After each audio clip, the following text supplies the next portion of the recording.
पढ़ या ॿियो सब्जेक्ट पढ़। मां चयोमांसि न, मां ज़ूलॉजी पढ़ंदुसि, छो त मेडिकल सां घणो शौक़ु हो ऐं बाबू हकीम बि हुयो। पोइ इन करे मूंखे शौक़ु हो त मां डॉक्टर सां, पर मां डॉक्टर थियण मुंहिंजी क़िस्मत में इन करे बि न हो, मूंखे टाइम ई कोन हो स्कूल खां या स्कूलिंग खां पोइ जॾहिं मां वापसि ईंदो हुउसि त सॼो ॾींहुं बाबा जे दुकान ते वेही कमु कंदो हुउसि, प्रेस ते कमु कंदुमि, इन करे एतिरो मूंखे टाइम ई कोन मिलंदो हुओ स्टडीअ में। ऐं उन ज़माने मां को सुठो शागिर्दु न हुउसि, फ्रेंकली स्पीकिंग मां जॾो शागिर्दु हुउसि ऐं मां कचो शागिर्दु हुउसि।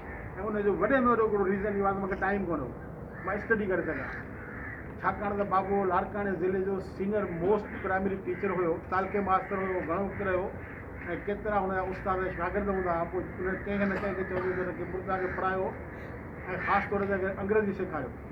पोइ अंग्रेजी जॾहिं सेखारींदा हुआ त मां रहंदो, मूंखे चूत बणाए छॾींदा हुआ, छो त को न को अहिड़ो जुमिलो ॾींदा हुआ त हिनखे तूं अंग्रेजी करे ॾेखार, मां हुनजी अंग्रेजी करे न सघंदो हुयुसि।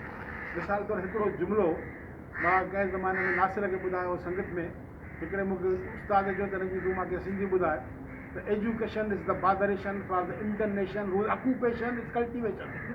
मूंखे जॾहिं सिंधी करे ॿुधाए, हाणे जंहिंखे इहा ख़बर कोन्हे त मां अचां थो, मां वञा थो, मां खावां थो, मां पीआं थो, इन जी अंग्रेजी कहिड़ी आहे, इन जुमिले जी मां काॾों हुते सिंधी करे सघियुसि।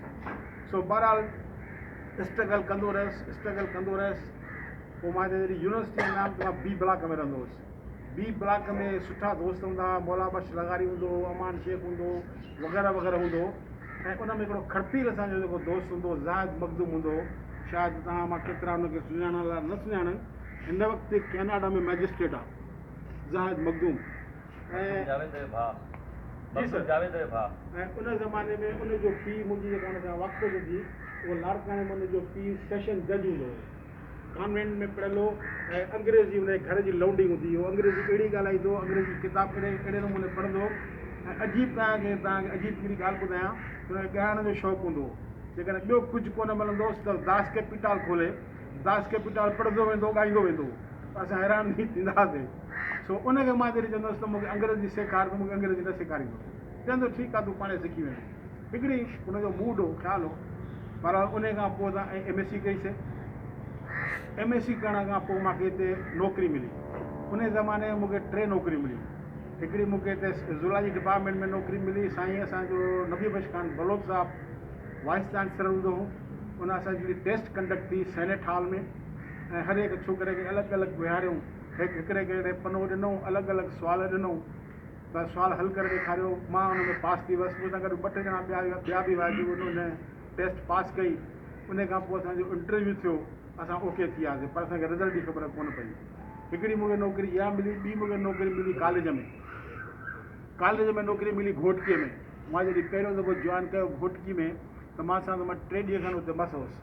3 मूंखे नौकिरी मिली ज़ूलॉजी डिपार्टमेंट जो, मूंखे चयूं म्यूज़ियम क्यूरेटर इंचार्ज, 15/16 कैरेट जी नौकिरी। मां चयो भला वांदे वेहण खां बहितर आहे फ़िलहालु माण्हू इहो कमु करे।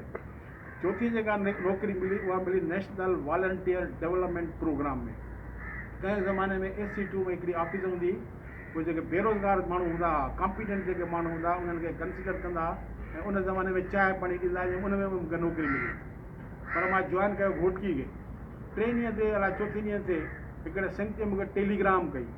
मां जॾहिं कमरे में उथी टेलीग्राम खोली, उन में लिखियलु हुयो मूंखे नौकिरी मिली आहे हिन में सिंध यूनिवर्सिटीअ में ज़ूलॉजी डिपार्टमेंट में, अची जॉइन कर।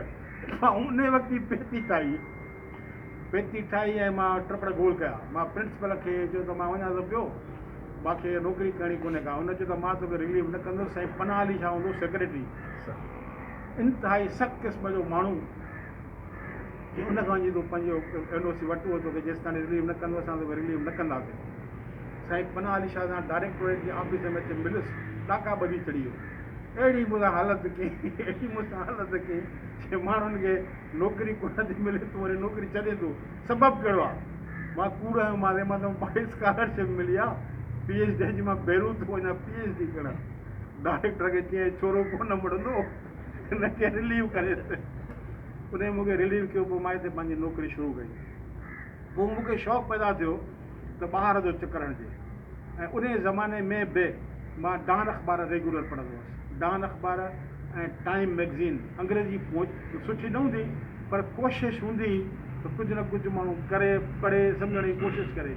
हिकिड़े ॾींहुं डॉन अख़बार पढ़ियुमि ते 1976 में हिकिड़ी ख़बर ते मुंहिंजी नज़र पई जेका यूनेस्को जी हुई। यूनेस्को, UNDP, ICRO ऐं हंगेरियन अकेडमी ऑफ साइंसिस